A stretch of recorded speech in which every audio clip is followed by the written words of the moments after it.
Olá, turma do sétimo ano A, sétimo ano B, tudo bem com vocês?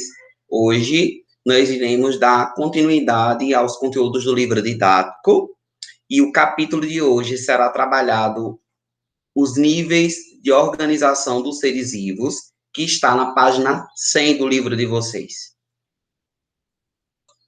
Então, os níveis de organização dos seres vivos, eles são divididos da seguinte forma: átomo, molécula, organelas ou orgânulos, célula, tecido, órgão, sistema, organismos, população, comunidade, ecossistema, biosfera, o planeta. O conjunto de átomos vão formar as moléculas. O conjunto de moléculas vão formar as organelas. O conjunto de organelas vão formar a célula. O conjunto de células vão formar os tecidos. O conjunto de tecidos vão formar órgãos. O conjunto de órgãos vão formar sistemas. O conjunto de sistemas formará um organismo. O conjunto de vários organismos de mesma espécie formarão uma população. Um conjunto de populações de mesma espécie formarão comunidade. Conjunto de várias comunidades formarão um ecossistema. Conjunto de vários ecossistemas, terrestre e aquático, vai formar o planeta. Aqui, se repete. Esses são os níveis de organização dos seres vivos, do menos complexo para o mais complexo. O que seria um ecossistema? É importante lembrar que para descrevermos a palavra ecossistema, vocês precisam entender o que seria um elemento biótico e o que seria um fator abiótico. Os elementos bióticos, eles são formados por todos os seres vivos que tem no planeta. Mas os abióticos são aqueles fatores que podem influenciar diretamente aqueles seres que têm vida. Como assim, professor? Imagine comigo. Uma planta, ao realizar a fotossíntese, ela vai precisar absorver a luz do sol. Quanto maior for a luminosidade, maior é a taxa de fotossíntese. Quanto menor for a luminosidade, menor a taxa de fotossíntese. E esse processo fotossintético é o que as plantas realizam. Isso significa dizer que a luminosidade é um fator abiótico que vai influenciar as plantas, que é um elemento biótico, é um elemento que tem vida. Dentre os fatores abióticos, eu citei alguns elementos para vocês aqui, como a luz solar, como eu acabei de falar, a temperatura, a salinidade, o pH da água, são fatores que podem influenciar aqueles seres que têm vida. Nós temos vários tipos de ecossistema. Como podem ver na imagem, nós temos o ecossistema natural, que são aqueles ecossistemas que não têm interferência do homem para que ele seja criado, como, por exemplo, um deserto, um oceano, um bosque. Temos também os ecossistemas artificiais. Esses, sim, são formados pelo homem, como os açudes, as plantações, um aquário. Nós temos aqui que todos os fatores abióticos são aqueles elementos que vão possuir vida, como plantas, animais, os vegetais, que são os alimentos. Mas os fatores abióticos, eles não têm vida, e eles vão influenciar diretamente aqueles que têm vida. Nós temos como primeiro exemplo a temperatura do corpo. Os seres vivos, eles podem ser considerados animais pecilotérmicos, como eles podem ser considerados animais homeotérmicos. O que seriam aqueles animais pecilotérmicos? São aqueles animais que vão variar a temperatura de acordo com o ambiente onde ele estiver. Se a temperatura do ambiente onde estiver for uma temperatura quente, ele vai se adaptar àquela temperatura quente. Se for frio, ele vai se adaptar àquela baixa temperatura. Exemplo, uma cobra, por exemplo. Uma cobra, ela pode viver no deserto com temperaturas elevadíssimas pelo dia, mas elas também sobrevivem no mesmo deserto, que à noite a temperatura ela já é muito baixa. Quando os seres homeotérmicos são aqueles que vão variar, não vão variar a temperatura do seu corpo, e elas vão permanecer com a temperatura dela do corpo constante, nós seres humanos, que somos mamíferos, assim como todas as aves. Um exemplo que eu posso dar para vocês, quando nós estamos com a temperatura acima de 37 graus e meio, nós estamos com febre. Quando nós estamos com a temperatura abaixo de 37 graus e meio, nós estamos com o que a gente chama de hipotermia. Ou seja, nós não podemos nem estar acima e nem abaixo da temperatura de 37,5, certo? Porque a nossa temperatura ela permanece constante.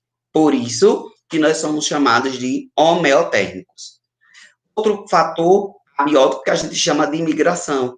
Todas as vezes que eu vou dar aula de imigração, me faz me lembrar muito bem sobre aquele episódio de Pica-Pau, que é aquele episódio, gente, onde as aves, elas saem daquela região que vai nevar e vão para uma região mais quente.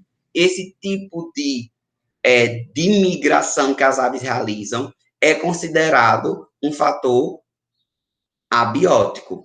Os ursos, né? Os ursos que hibernam. O que seria hibernar? É quando o animal ele vai perder temporariamente e completamente a sensibilidade do movimento por causa de sua atividade fisiológica, levando o indivíduo a entrar em um estado que a gente chama de hibernação, né?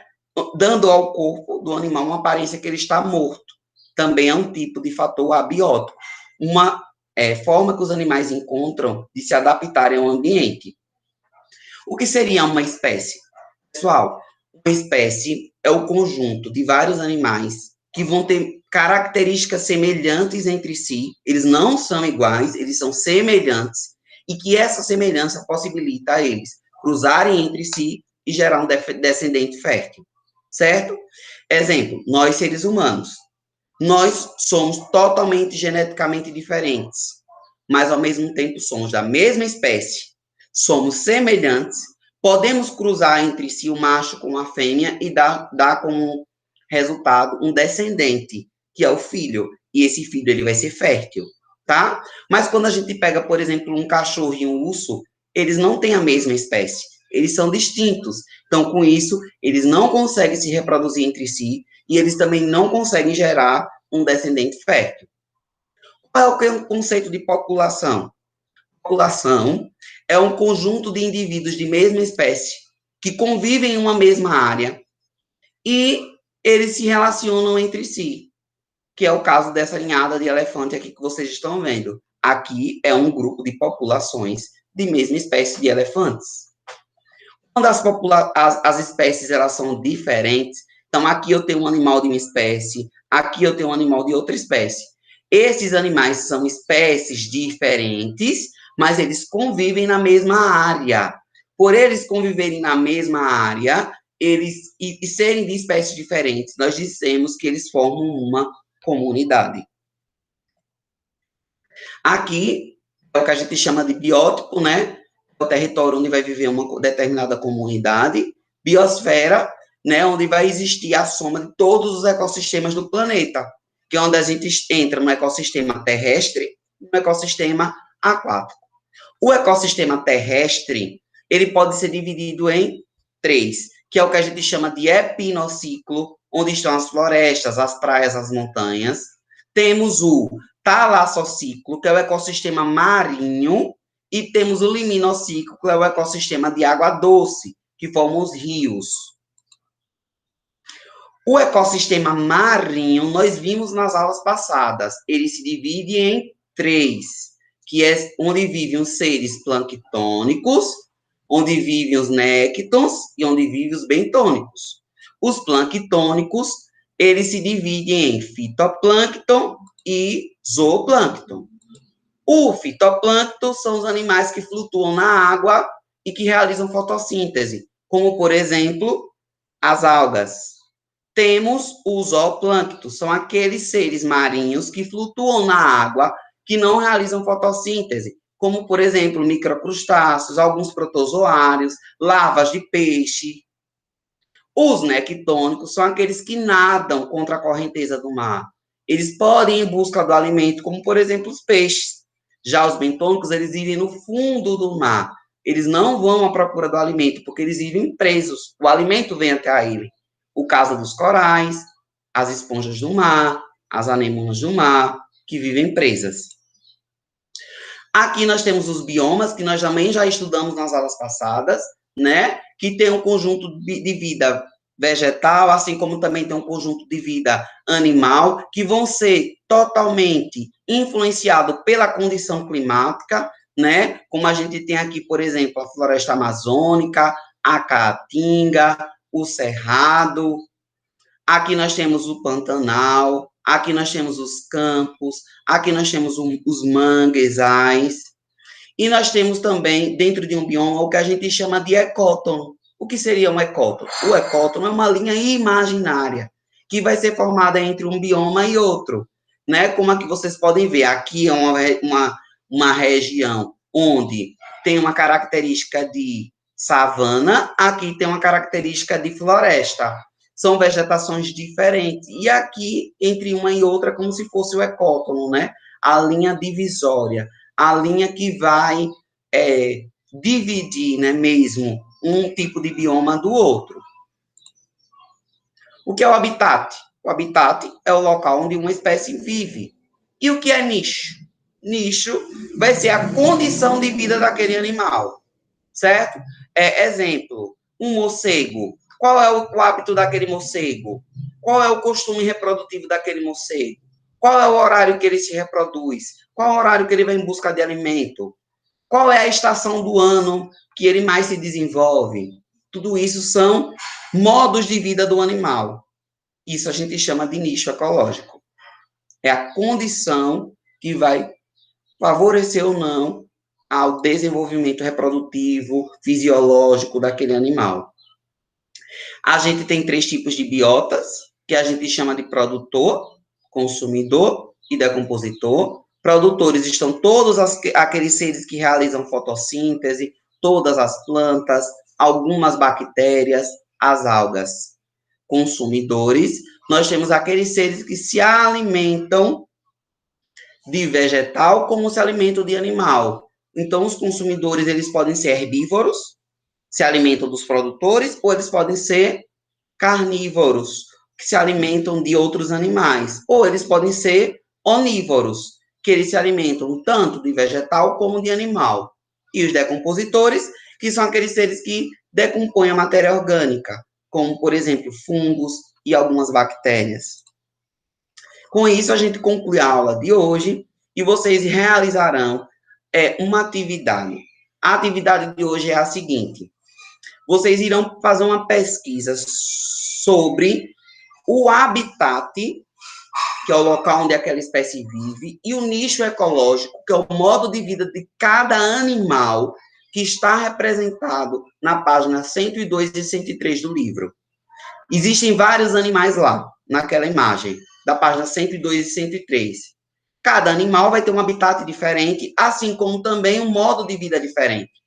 Veja que nessa mesma página tem o modelo, né, da forma que eu quero que vocês façam. Então, vocês vão colocar o nome do animal, que tem na página 102 e 103 da imagem, e vão dizer quais são as características dele, habitat e modo de vida. Esse é o exemplo, né, que inclusive o modelo está na página 103, da forma que eu quero que vocês façam, certo?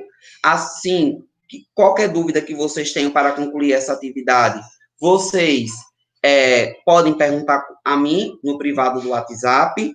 Eu estarei de plantão das 8 da manhã até o meio-dia, no dia de hoje. Essa atividade eu preciso que vocês me enviem no máximo até às 17 horas, para que eu possa anotar o seu envio, tá? Assim, concluo a aula de hoje. Agradeço mais uma vez a todos pela atenção. Espero que vocês estejam bem, tá? E com muita saúde. Fique em casa e deixe que a escola vá até você. Meu muito obrigado.